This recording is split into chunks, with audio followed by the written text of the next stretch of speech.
dames en heren, dus zoals we daar binnen worden gedragen en ik u vraag indien dit voor u mogelijk is om uit wie te gaan staan. Ik wens u allen heel veel sterkte toe. Mag u gaan staan.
A place where life can get lost. Until then the end is near.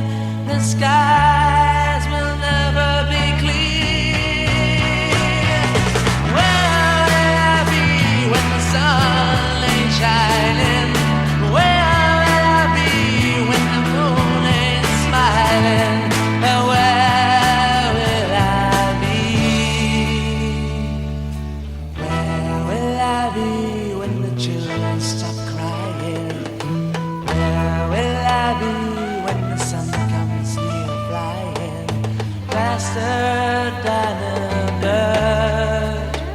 Is this again the birth of the earth? No place to hide for the warmth where the rays can do no harm. Where will I be when the sun is burning?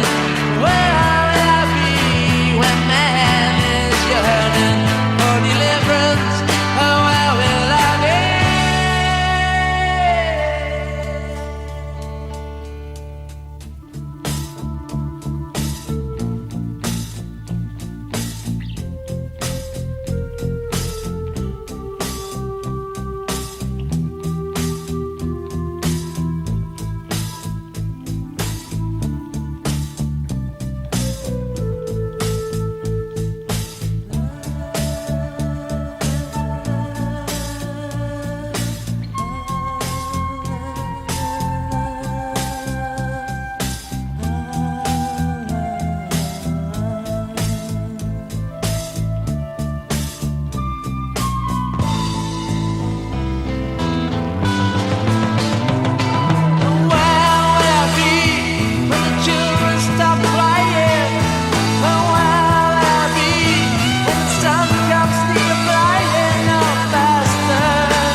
Ze willen de dag van morgen nog even laten wachten, Jos.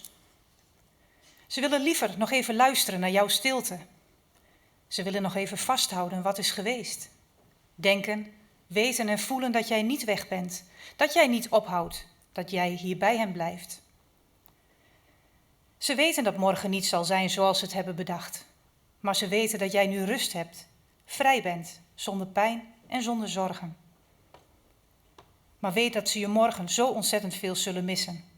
Zoveel dat ze dat wellicht nu nog niet voelen. Weet dat ze je bedanken voor alles wat je voor hen was, meer dan woorden kunnen zeggen. Ze missen je en daarom willen ze de dag van morgen nog even laten wachten. Nog even niet echt afscheid nemen, omdat het hoofd en hart dat nog niet aankunnen. Vorige week vrijdag ben je een nieuwe wereld ingegaan. Een wereld waar geen zwaarte is, geen pijn en verdriet. Je werd opgewacht door dierbaren die je zijn voorgegaan in de dood. Geen mens sterft immers alleen. Jij gaat beginnen aan een nieuwe weg. Alle mensen hier geven je al hun liefde mee en jou nemen ze mee voor altijd in hun hart. Met deze woorden gericht aan Jos heet ik u allen van harte welkom hier bij het crematorium waar we zijn samengekomen om voor de laatste keer rond Jos Engbersen te zijn. Met zorg, aandacht en heel veel liefde hebben jullie Jos omringd tijdens de laatste periode van zijn leven. Dicht om hem heen, zoveel als jullie konden en ieder op zijn of haar eigen manier. Uiteindelijk hebben jullie hem afgelopen vrijdag op 15 september moeten laten gaan.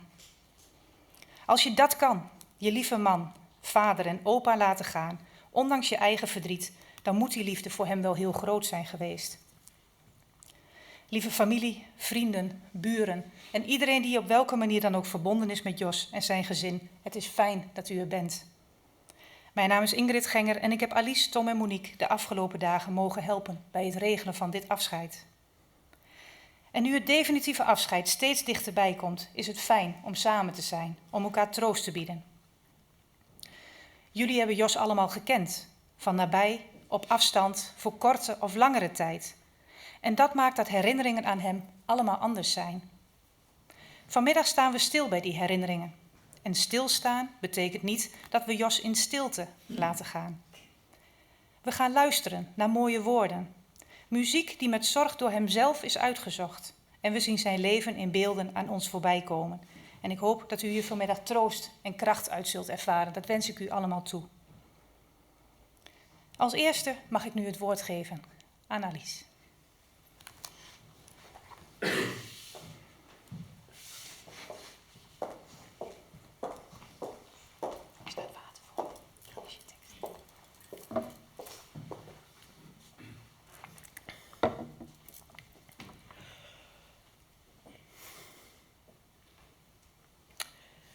Als je heel veel van iemand hebt gehouden, als iemand heel veel van jou heeft gehouden, als je elkaars toeverlaat en houvast was, als je vele jaren elkaars maatje was, als je leven zonder die ander onvoorstelbaar is geworden, en je moet dan gaan zien dat je elkaar los moet laten, dat je niet samen, maar los van elkaar verder moet gaan. Als je die ander zo hulpeloos ziet, die ander die jou altijd zo tot steun was, dan voel je jezelf dubbel hulpeloos.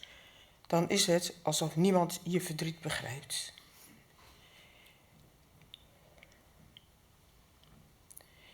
Je weet zelf niet hoe je kunt zeggen om zo van elkaar losgesneden te worden. Je vindt geen woorden voor wat je voelt, alsof het allemaal niet echt is. Gelukkig dat er dan mensen zijn die naar je omkijken. Mensen die proberen om een steun te zijn in deze moeilijke weg.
Blood will flow treasure steel I want, drying in the color of the evening sun.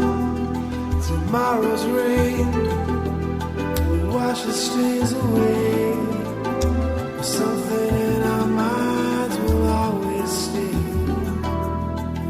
Perhaps this final act was meant to clinch a lifetime's argument.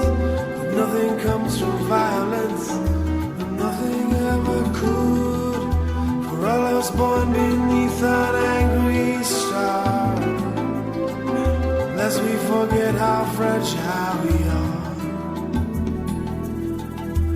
On and on the rain will fall, like tears from a star, like tears from a star.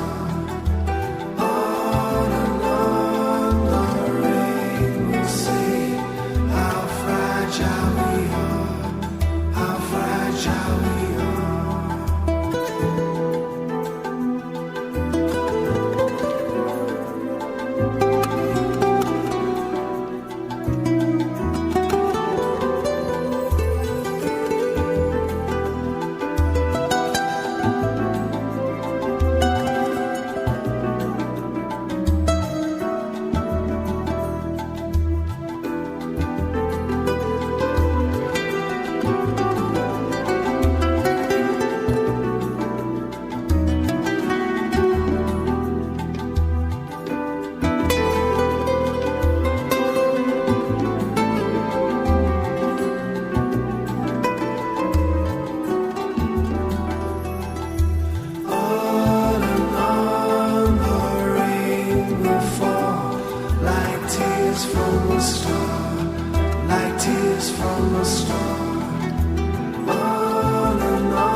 Lieve papa, hoe ironisch is het dat de beste man voor het schrijven van teksten en het geven van speeches bij bijzondere gebeurtenissen jij was en dit hier nu niet zelf kan doen. Daarom sta ik hier met jouw advies in mijn gedachten. Schilderen was namelijk een rode draad in jouw leven.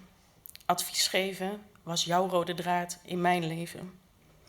Je zou adviseren dat met het geven van deze speech ik de klemtoon op bepaalde woorden zou moeten zetten en genoeg stiltes moet inbouwen. Ook zou je zeggen dat je met humor in het begin de aandacht grijpt van mensen. Je zou een grapje opperen. Iets als, wat is het hier een dode boel? Of iets meer een doordenken waar je dieper voor moet graven. Niet alleen met teksten schrijven en spreken wist je te adviseren. Ik kon altijd met je sparren over van alles en nog wat. Over school, over studie, over huis en alles wat daarbij komt kijken. Je hebt regelmatig geholpen bij schilderwerk. En we hebben samen een muur in wat nu Isa's kamer is geschilderd. Je wist ook waar we je niet voor moesten vragen, zoals een lampje vervangen. Ook adviseerde je over relaties met mensen, over communiceren en zelfs over fietsen. Vorig jaar hebben we nog samen een fiets uitgezocht voor mij bij de buurman. En afgelopen april ben je met Gijs nog op fietsenjacht geweest. Je was blij om hem te zien groeien en dit te kunnen doen. Adviseren over het campingleven deed je ook. Kamperen is mij met de paplepel ingegoten. En heel veel mooie herinneringen zijn gemaakt in de vakanties samen. De vakanties op de Hog, waar jij fietsend naartoe ging en wij met de auto kwamen. Zoveel mooie vakanties in de buurt, maar ook verder weg in Frankrijk en Italië. Broodjes halen bij het lokale bakketje en stadjes bekijken. Daar heb je mij geleerd waar je op moet letten bij het uitzoeken van een campingplekje. En vooral ook hoe je een caravan en een auto moet inpakken. Die tik, daar profiteert Thomas nu ook van. Zelfs de afgelopen vakantie, waar jullie 2 dagen bij ons waren, adviseerde je nog hoe je het best een tent kon drogen en opvouwen. Je gaf advies over het gezinsleven, zelfs over knoflooksaus en over werk. Ik ben in hetzelfde werkveld terechtgekomen als waar jij ook als adviseur hebt gewerkt. Diezelfde interesse maakte ook dat we daar uitvoerig over konden praten.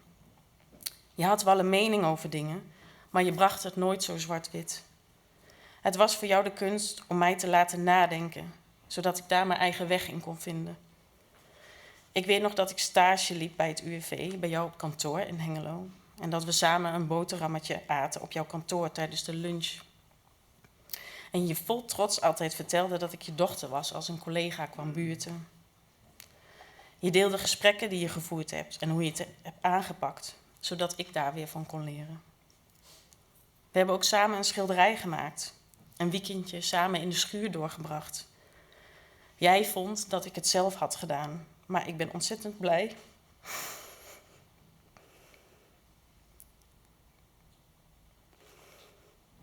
dat ook daar jij naast me hebt gezeten en me dingen hebt geleerd. Trots kijk ik straks naar het schilderij wat we samen hebben gemaakt. Zondag 3 weken geleden gaf je nog advies over een schilderij wat ik nu aan het maken was. Je vond het alleen al mooi dat ik überhaupt mee bezig was en had nog 2 tips. Om het net weer even naar een ander niveau te tillen. Geen oordeel, maar mij verder helpen is wat je wilde. Om even terug te komen op de humor. Dit was voor jou heel belangrijk. Zelfs tot het laatst moesten grapjes kunnen. Je stuurde regelmatig stripjes uit de krant over de familie-app, zoals Toos en Henk en Dirk-Jan. Je hebt bepaalde grappen wel 30 jaar lang verteld, tot vervelends toe soms. Maar als het goed is, waarom zou je het dan veranderen? Ik kan me zelfs nog herinneren dat tijdens een wintersport van mama we samen bij Capri gingen eten. Daar waren mensen die jou wel kenden, maar mij niet. Ze waren in de veronderstelling dat je daar met je jonge vriendin aan het eten was. Jij vond het maar al te leuk om ze in die waan te laten. Daar konden we samen heel hard om lachen. Zo was jij, mijn papa, mijn adviseur. Met een goede dosis humor. Allemaal mooie herinneringen. En het mooie van herinneringen is dat niemand ze van je af kan nemen. Want ze blijven altijd in je gedachten en in je hart. Lieve papa, we houden van jou en we missen je.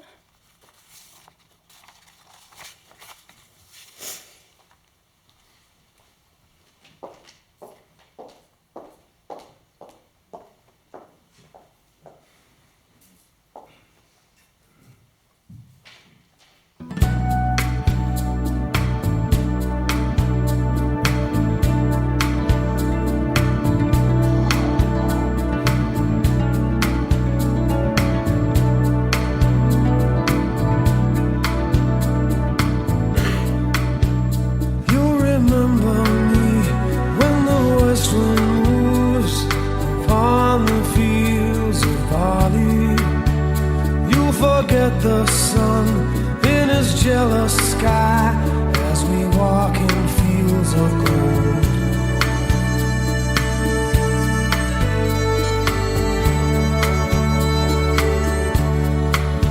So she took her love for to gaze a while upon the fields of barley.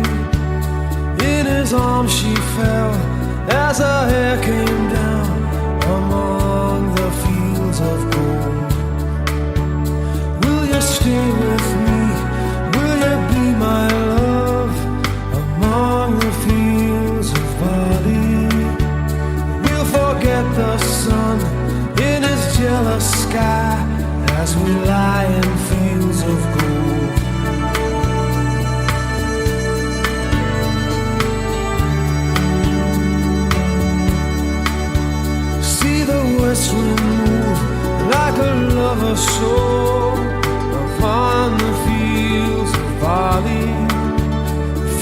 body rise when you kiss her mouth among the fields of gold.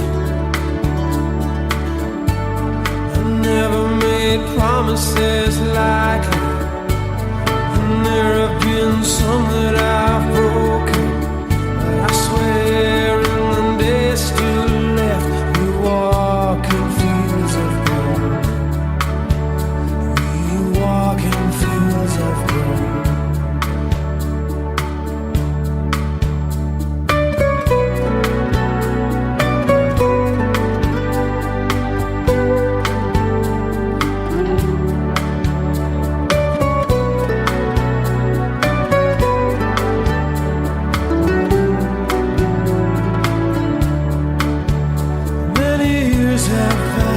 Since those summer days among the fields of barley, see the children run as the sun goes down among the fields of gold.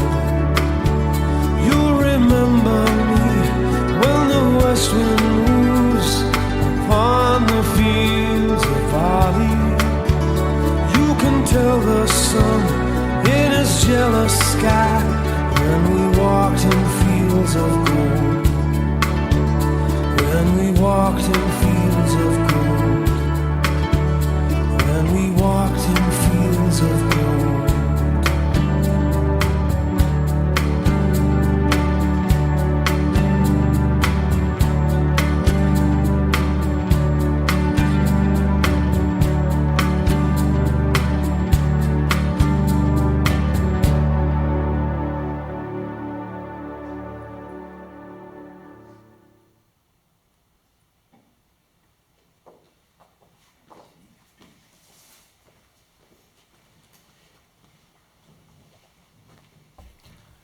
Wat een mooi liedje, hè?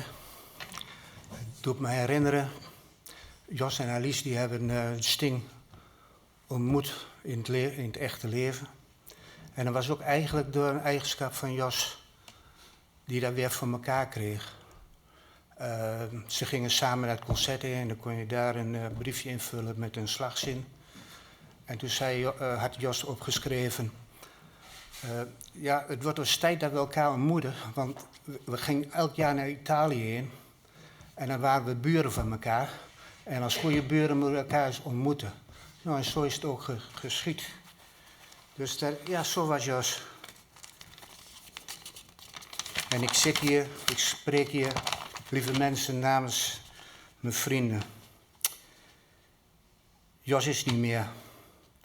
We hebben een vriend en een maatje verloren. Iemand werd gezellig en goed mee toeven was. Fietsen, schilderen, discussiëren, sport, een wijntje drinken. Voor ons was het huis van Jos en Lies een thuiskomen, waar we lekker met elkaar konden ouwehoeren. We zullen dit missen. En als wij dit al missen, hoe is het dan voor jullie? Alice, Monique en Tom, wij wensen je veel kracht en sterkte toe. Voor ons is een bijzonder mens heen gegaan. We deden veel samen en vulden elkaar aan. Jos kon ook met je meevoelen en dan had hij eigenlijk altijd wel weer een verhaaltje aan het doken om je weer op te beuren. Het gedicht van Toon Hermans is helemaal op toepassing van Jos. We hebben een echte vriend verloren. Maar je bent nog in ons hart en in ons gedachten leef je voort.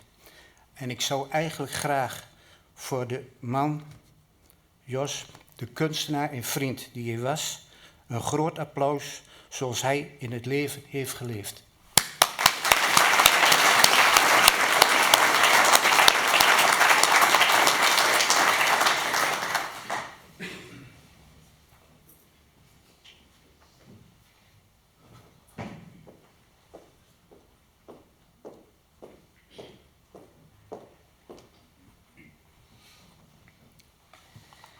Op het wensenlijstje met muziek voor het afscheid stond ook het Ave Maria.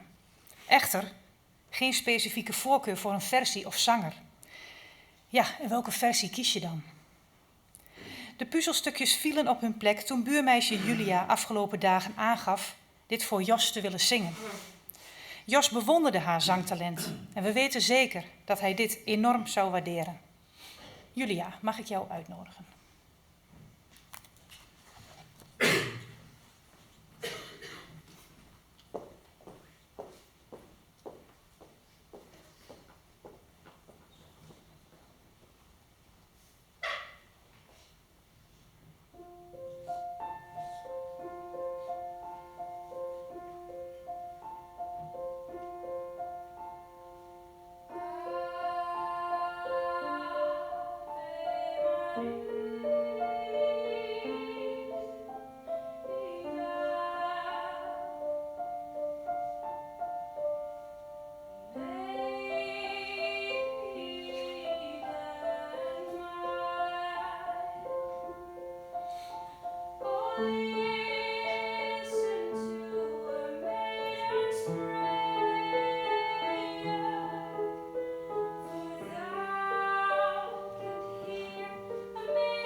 Iedere mens wordt geboren met een uniek talent.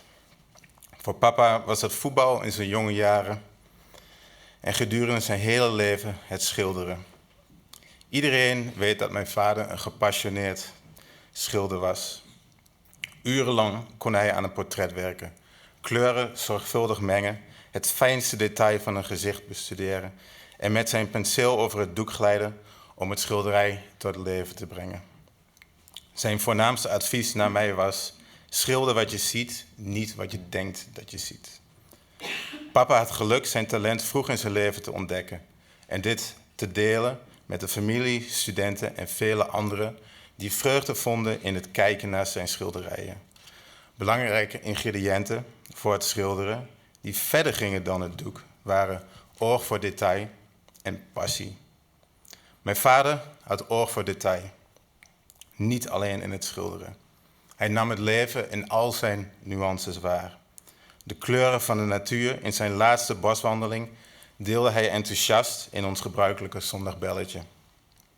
Een goede grap die hij tijdens een feest had gehoord, daar kon hij nog weken over nalachen. En als hij zijn kleinkinderen vroeg wat opa bijzonder maakte, zei Maud stevast: opa is the best smelling man. Want opa had altijd een lekker geurtje op het moment dat hij de slaapkamer uitkwam. En mijn vader had ook nog oog voor wie wij waren.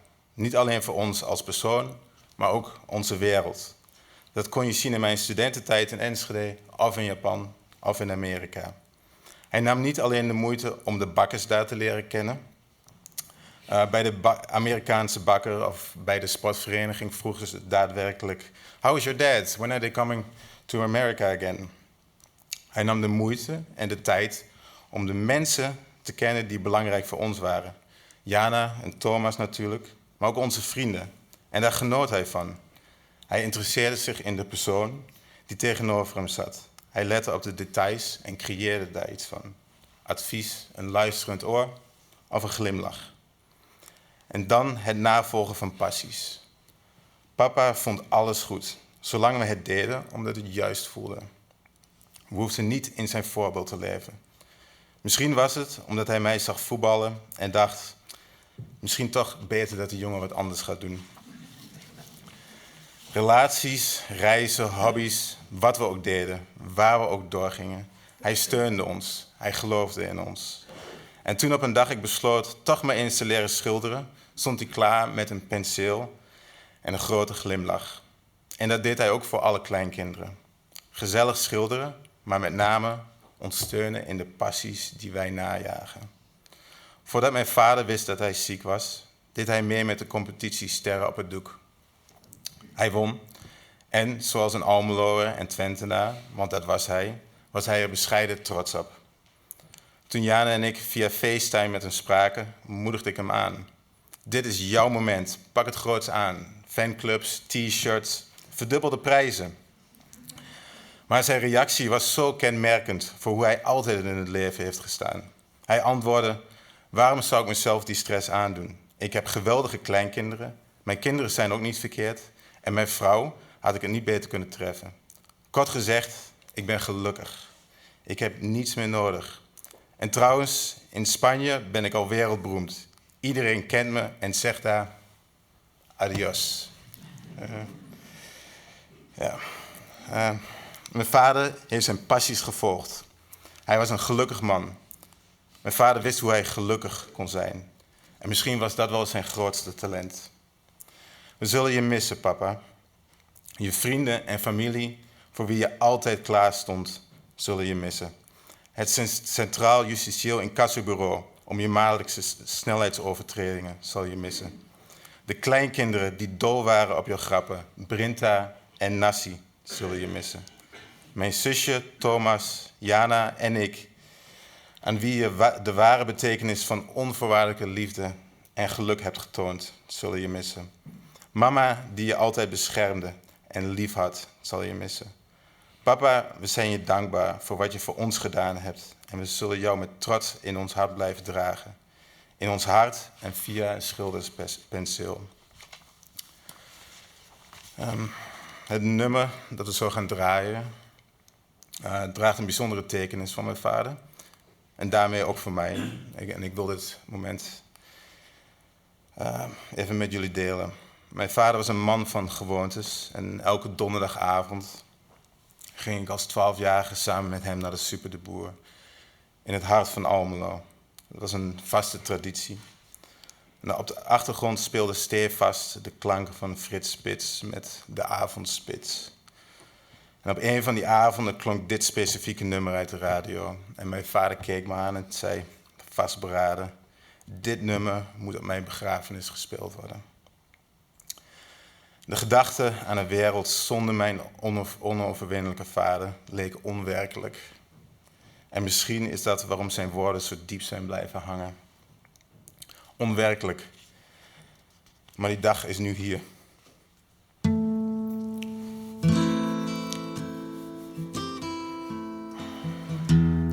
Met heel mijn hart, lieve papa, Angie van de Rolling Stones.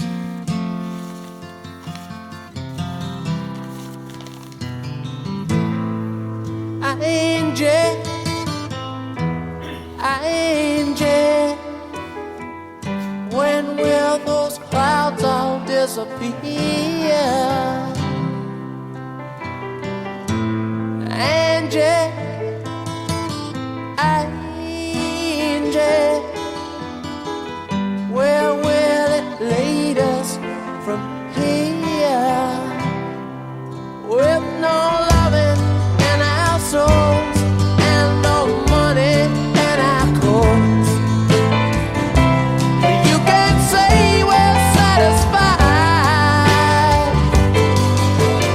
Angie,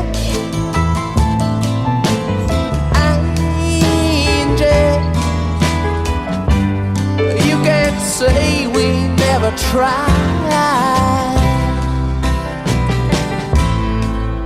Angie, beautiful, yeah. But ain't it time we said goodbye?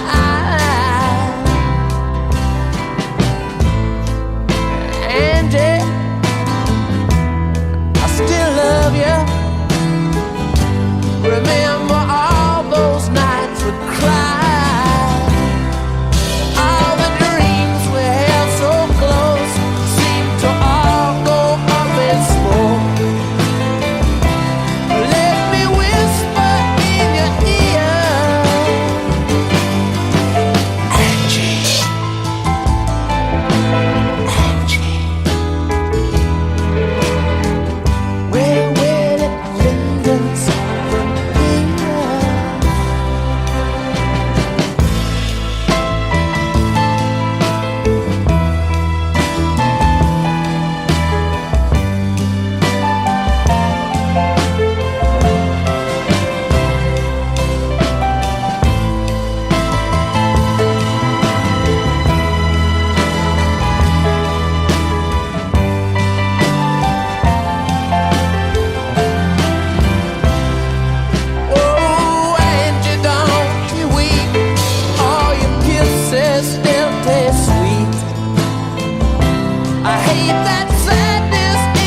Ja, en dan staat toch ineens de dag van morgen voor de deur. En gaat voor jullie het nabestaan beginnen. Maar wat is dat eigenlijk, nabestaan? Een ander leven, zonder Jos, zonder papa, zonder opa, zonder vriend. Jullie hebben nog geen idee hoe dat zal zijn, maar gelukkig hebben jullie elkaar en alle mooie herinneringen en daarmee redden jullie ook die laatste stap. Want Jos zit verweven in jullie. De verweven draadjes gaan zich strakker aanhalen. Hij zal te vinden zijn in spullen van hem die door jullie handen gaan, in geurtjes die jullie opvangen, in alles wat zo gewoon was, maar nu ineens bijzonder. Verweven gaan we hem met heel ons hart. We weven de tranen nu in ons leven. We weven de trots op jou in alle dagen. We weven het verdriet om jou in zachte strengen. We weven jou in alle lagen. Wie je was, wie je zult blijven, hoe je keek en hoe je lacht. Wat je ons gaf en wat we van je leerden, weven gaan we, alles wat jij ons bracht. We weven het missen in alle dagen. We weven de liefde die is gebleven. We weven jou met heel ons hart in alle draden van ons leven. Lieve mensen, hiermee zijn we aan het einde gekomen van deze afscheidsbijeenkomst. Alice en de kinderen zullen de aula als laatste verlaten. U kunt Jos nog een laatste groet brengen door langs de baar te lopen. U wordt hiervoor uitgenodigd. Daarna bent u van harte welkom in de hiernaast gelegen gastenkamer om samen na te praten en mooie herinneringen te delen. En deze ruimte is voor u beschikbaar tot 2 uur. Tot slot, als je als naasten afscheid moet nemen van je lieve man, vader en opa, dan is dat eigenlijk een onmogelijke opgave. Als je je in die situatie mag weten te omringen met lieve mensen die je steunen en omarmen, dan is dat van onschatbare waarde. Gelukkig mochten jullie deze mensen treffen op jullie pad, tijdens zijn leven, tijdens zijn ziek zijn en ook na zijn afscheid. Ik mag u allen namens Alice en de kinderen heel hartelijk danken voor uw steun en betrokkenheid die zij de afgelopen periode hebben ontvangen in de vorm van appjes, berichtjes en bezoekjes. Dit hebben zij als zeer hartverwarmend ervaren. Ik wens u allen kracht en sterkte toe voor nu en in de toekomst. Tijdens de laatste groet gaan we luisteren naar het laatste nummer. En ook hierin was Jos heel duidelijk. Dit nummer, deze versie, inclusief bijbehorend gejuich en applaus. We gaan er naar luisteren en uit eerbied voor Jos Engbersen wil ik u vragen, indien het voor u mogelijk is, om te gaan staan.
Ma che mistero è la mia vita, che mistero.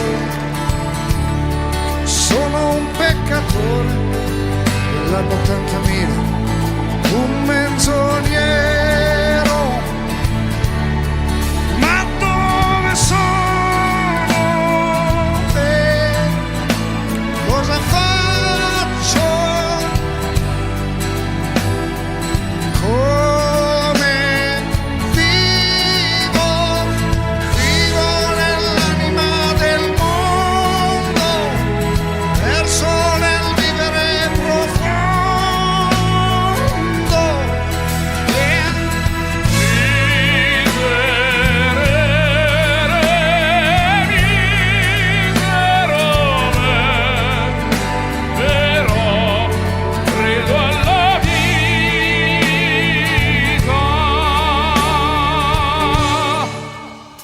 Io sono il santo che ti ha tradito quando eri solo e vivo altrove e osservo il mondo dal cielo e vedo il mare, il sole, le foreste e vedo me che vivo nell'anima del mondo, verso nel vivere profondo.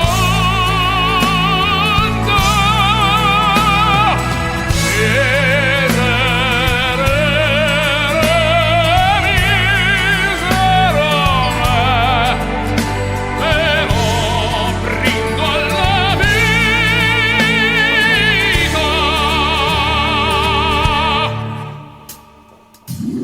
se c'è una notte buia abbastanza da nascondermi, se c'è una luce, la speranza, Sole indico che splendi dentro me.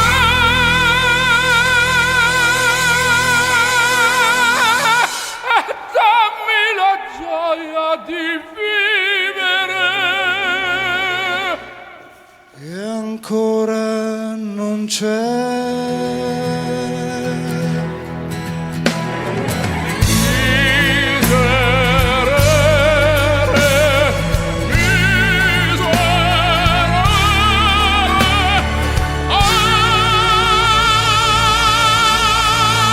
Quella gioia di vivere.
even een momentje alleen, kom ik zometeen samen voor jou.